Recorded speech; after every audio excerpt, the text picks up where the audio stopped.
안녕하세요. 반갑습니다. 오늘 또 알자에 오셔서, 더 알자에 오셔서 고맙습니다. 더 알자, 더 알아가기, 더 보기, 더 듣기, 사실은 더 깨닫기. 왜? 더 행복하려고. 네.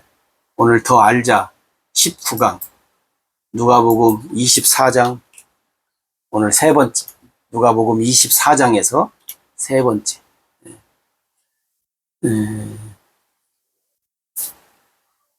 자, 문제의 사람들. 그죠? 이 문제의 사람들을 어떻게 해결해 주시는가? 누가? 예수님이. 예수님이 여러분 이 문제의 사람들이 있잖아요. 응? 제자들을 중심으로 해서 저지가 믿지 않는 이 사람들을 어떻게 해결해 주시는가? 문제 해결 방법. 여러분 우리도 살다 보면 그러잖아요. 많은 문제가 있는데 해결 방법을 뭐 다양하게 찾는 경우들이 있는데 뭐 오늘 예수님은 어떻게 그잖아요. 예수님 살아계실 때 그냥 쫓았던 그 수많은 사람들, 또 제자하고 쫓았던 제자들, 예수님 죽자 다, 예수님 부활 후에 어떻게 해요? 아이고 예수님 부활하셨군요, 감사합니다, 이렇게 있는 사람이 한 명이라도 있어요? 없잖아요. 그래서 예수님 문제 해결 방법이 뭐예요? 문제 해결 방법은 여러분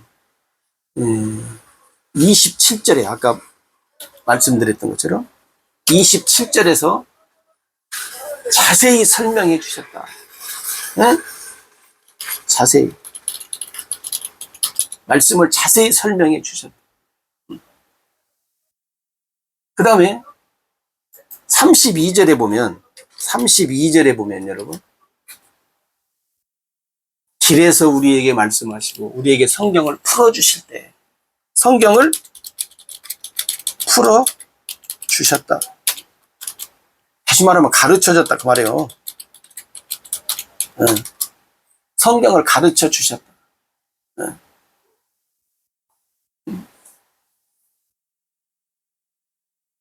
여러분 예수님이 이 문제 해결을 어떻게 하냐면 하나님의 말씀을 어떻게 해요?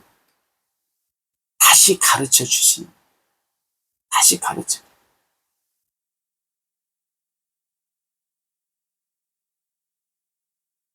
근데 가르쳐줘도 안 되잖아요. 근데 여러분 24장 45절에 보면 이에 그들의 마음을 열어 성경을 깨닫게 하시고 성경을 깨닫게 해 주시고. 여러분 하나님이 깨닫게 해 주시지 않으면 24절에 그러잖아. 이에 그들의 마음을 열어 성경을 깨닫게 하시고. 예수님이 안 되니까 안 믿잖아요. 안 되니까. 문제 해결 방법은 뭐냐면 예수님이 여러분 보세요. 나의 마음을 누가 열어? 어떤 때는 나도 내 마음을 잘 안 열잖아요. 응? 사람들이 그러잖아요. 꼬여있는 사람들한테 마음을 여십시오. 그리고 사랑의 마음을 가지시고 화해를 하십시오. 사랑을 하십시오. 근데 내 마음 내가 안 열려서 화해를 많잖아. 사랑도 못하고 화해, 그냥 원수로 사는 경우들도 있잖아요. 나의 마음을 나도 못 여는데 여기 보면 뭐예요? 예수님이 내 마음을 열어. 그리고 성경을 깨닫게 하셔. 문제 해결 방법은 여기에요. 하나님이 나의 마음을 열어 깨닫게 해 주셔야 문제 해결이 돼요. 사람들이 흔히 문제 터지면 우리 한국 교회 성도님들은 지금은 뭐 그것도 안 하지만 옛날에는 뭐예요? 보따리 싸고 산에 올라가잖아요. 기도원에 같은데. 왜? 해결받으러. 그래 가서 소나무 몇 개 뽑아야 해결된다고. 근데 여러분, 물론 기도를 통해서 하나님이 우리의 마음을 열어서 깨닫게 해 주셔야 열리는 거예요. 기도를 하든 말씀을 보든 뭘 하든 문제 해결 방법은 뭐예요? 하나님이 나의 마음을 열어서 깨닫게 해 줘야 문제 해결 된다는 거예요. 방법은 여러분. 응? 응. 문제, 이것이 이렇게 될 때까지 기도를 죽으라고 하든지, 성경을 죽으라고 보든지, 찬양을 죽으라고 부르든지, 자, 뭘 하든지 간에 뭐요? 하나님이 나의 마음을 열어서 깨닫게 해 주셔야 된다 하는 거예요. 응? 여러분, 사도행전 그 16장에 보면 그 루디아가 나오잖아요. 루디아. 그 바울이 복음을 전할 때 루디아가 옆에서 이렇게 듣잖아요. 근데 거기 말씀에 보면 바울의 말을 듣고 있을 때 루디아가 주께서 하나님께서 그 마음을 열어 깨닫게 해 주셨다 그래요. 왜 하나님이 루디아의 마음을 열어서 깨닫게 해 주세요? 그리고 나니까 이 루디아가 어떻게 해요? 바울의 그 선교팀을 뭐요?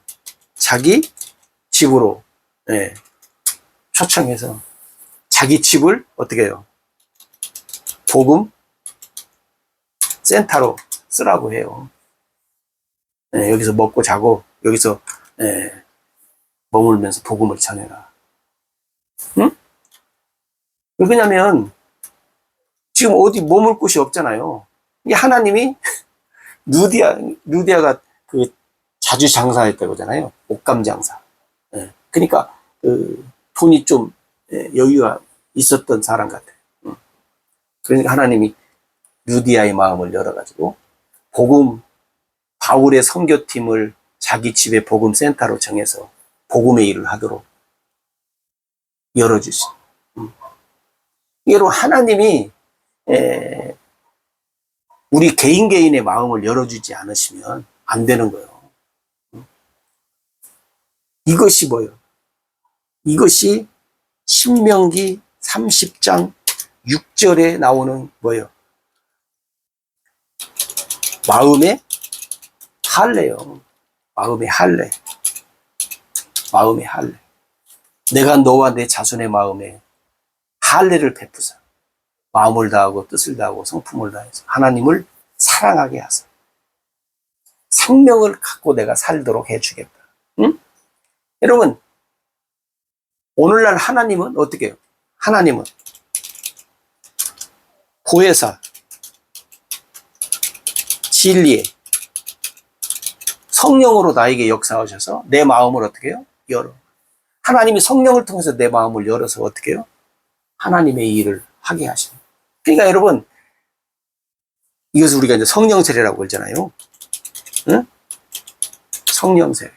성령 세례 안 받으면 그러니까 꽝이에요, 여러분. 성령 세례를 누가 주는? 하나님이 주시는. 어떻게? 성경 보면 다양해요. 다양한데 여기서 잠깐 말씀드리면 여러분 초대교회 한번 보세요. 이게 쉽게 말하면 마가의 다락방 성령이 임했잖아요. 성령이 임했는데 거기 각 사람이 다 임했어요. 근데 거기 모인 사람들이 120명인데 그 사람들이 어떤 사람들이냐면 여러분 성경을 자세히 보면 그 사람들이 진리의 복음을 듣고 알고 믿은 사람들이에요. 진리의 복음을 듣고 알고 믿은 사람들에게 오순절날 성령이 임했어요. 사도행전 10장에 가면 그 고넬료 가정 있잖아요. 고넬료 가정에 그 모인 사람들. 이 사람들도 어떻게 해요? 진리의 복음을 뭐요? 진리의 복음. 진리의 복음을 듣고 알고 믿고. 그럴 때 어떻게 해요? 베드로가 보니까 오순절날 자기들이 성령 받았던 그 상황하고 똑같이 임했다는 거예요. 그래서 물서리를 또 줘요. 그러니까 여러분, 예수님이 이 제자들을 믿지 않으니까 문제 해결 방법은 뭐예요? 마음을 열어 성경을 깨닫게 해 주셨다. 여러분, 하나님이 내 마음도 열어서 성경을 깨닫게 해 주셔야만이 됩니다. 여러분, 그러기를 위해서 기도하는 거지. 네. 그러기를 위해서 성경도 보고 배우고. 네? 네. 그러니까 여러분, 문제 해결 방법은 하나님이 내 마음을 열어서 어떻게 해요? 성경을 깨닫게 해주세요. 이게 성령이 오시면 뭐예요?